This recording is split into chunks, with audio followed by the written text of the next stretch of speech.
The dramatic costs of employee turnover. Why are they such high numbers?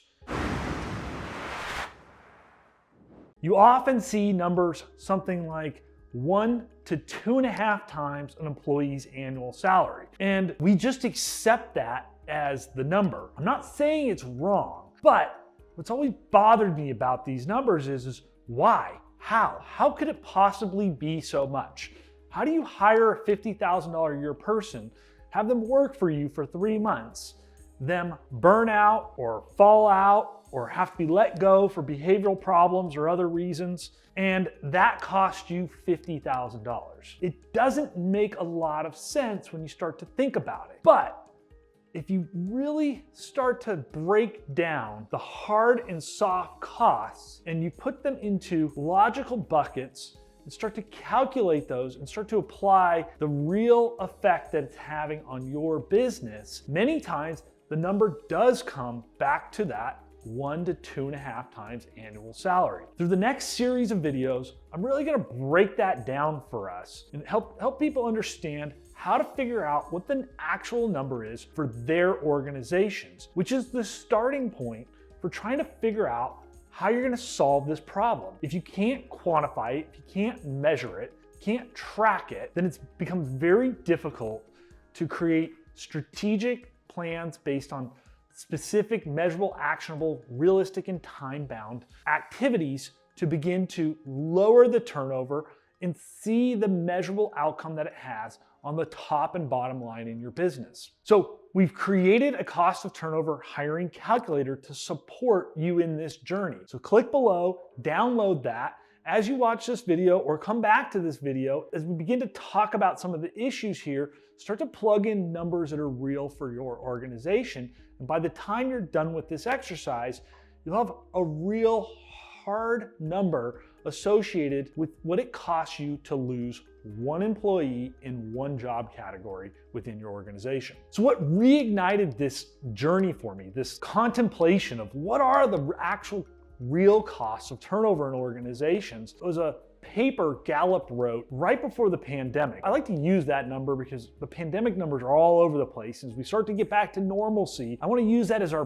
benchmark number. Based off BLS, the Bureau of Labor Statistics data, they determined that 20% of US workers turnover each year. Oh, and a side note, in recent massive LinkedIn studies that have been following here in the beginning of the new year, you get all these, are you going to be changing jobs in new year type surveys. 50% of employees said they're actively going to look for new jobs. 25% of those people said that if an opportunity that was clearly superior to what they were doing now, they'd listen and entertain that opportunity, and only 25% that they said they weren't that interested in looking at new career opportunity. So inside your organization, at least half of the people working for you are actively looking for other opportunities.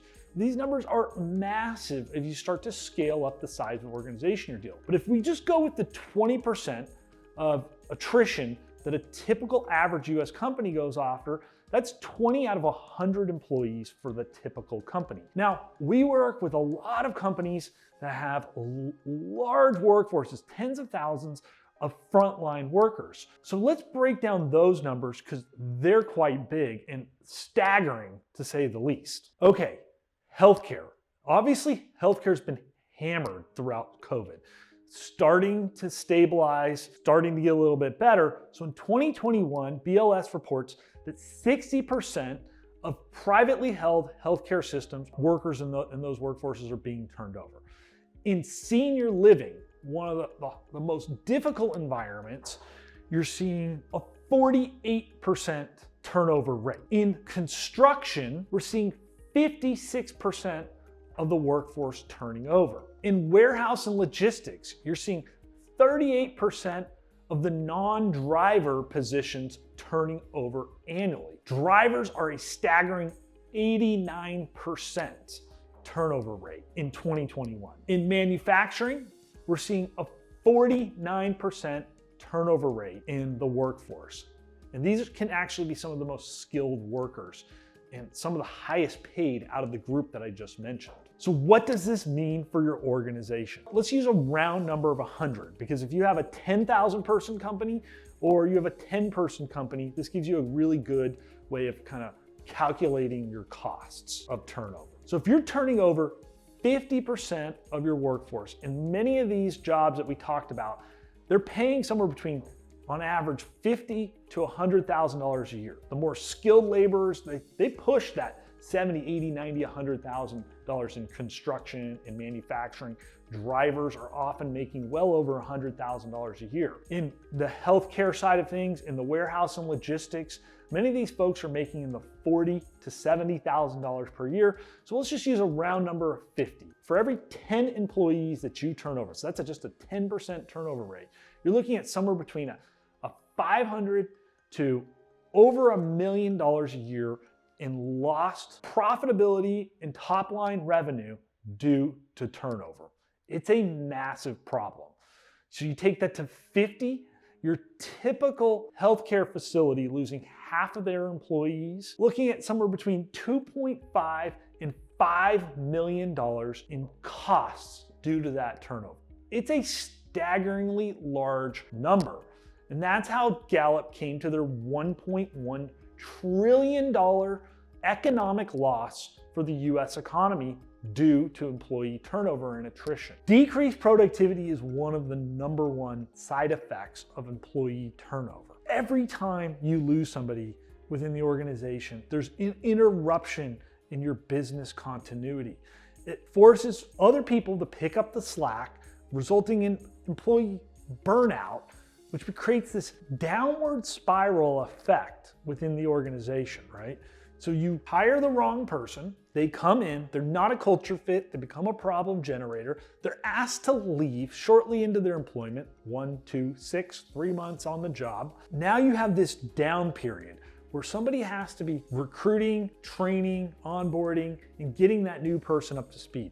And that can literally take months. In the meantime, the people who fit your company's core values, who are your rock stars, who are your staples, they're picking up the slack. It's causing dramatic burnout. That burnout is not just for their coworkers, now it also starts to bleed into your HR and recruiting staff, because they're having to do double duty. Instead of hiring 10 new people this year, they're actually hiring 20 to make up for the 10 that they lost. It becomes this dramatic downward spiral. Now that burnout affects employee satisfaction. So if you start to run employee net promoter scores, they're going to be feeling overworked, working overtime, underappreciated, because their supervisors don't have enough time to pay attention to them, because they're probably in the weeds in there helping them do their job. And this then leads, when the good people begin to leave, or even the bad people, this begins to hurt your employer reputation, your employer brand. People start to leave negative reviews on Indeed and Glassdoor for your organization. Again, this circles back to your HR and recruiting staff. Now they got to start addressing those concerns with future potential workers. They're gonna have to start spending more money on recruitment marketing efforts, because you're gonna have to overcome all that negativity that these candidates are coming in to see. I had a client who had really quite poor reviews on their Glassdoor and their Indeed pages. And we were helping them recruit a recruiter for all things, right? And every time we had a rock star, somebody who had stability, direct experience in their industry, who was really the ideal match for that job, and our recruiters would engage those recruiters. And recruiters are savvy people. So what do you think they do? The first thing they do is they start to go do some homework on the potential company that they have to work for. And by the way, well, they're going to look at that employer brand and that employer reputation, because that's their job, right? It's to sell that vision. And when they started reading these reviews, one after another, they would engage. But as soon as they start digging deeper, they all bowed out of the process. The only thing the client could do to compete for talent at that point was cash compensation. Just had to pay somebody an arm and a leg to take on this challenge. Employee turnover has a plethora of side effects that are these hidden costs that we really want to break down, and we break down in our video, hidden costs, and that we provide for you a guide or a template to begin to calculate in our cost of turnover employee hiring guide, which you can download below. So some of the other side effects, massive negative side effects caused by employee turnover. Burnout leads to poor morale, leads to leadership burnout, ultimately decreased engagement. That means lower productivity. All these things spiderweb back together results in the loss of institutional knowledge. And this might be one of the most costly components. You start losing some of your senior people. First off, live and breathe your company's core values.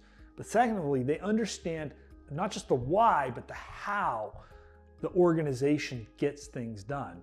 And they're the ones that typically were tasked with training and developing the new people coming into the organization. As you start to lose more and more of those, it becomes more and more difficult to onboard and train and manage those new folks coming into the organization. It's just, again, a vicious cycle here. So I encourage you to check out the real cost of turnover and our hidden costs of turnover videos to learn more about how to calculate these, how to quantify these soft hidden costs that we discussed today. Hit subscribe for more great content like this, and we'll look forward to seeing you in the next videos.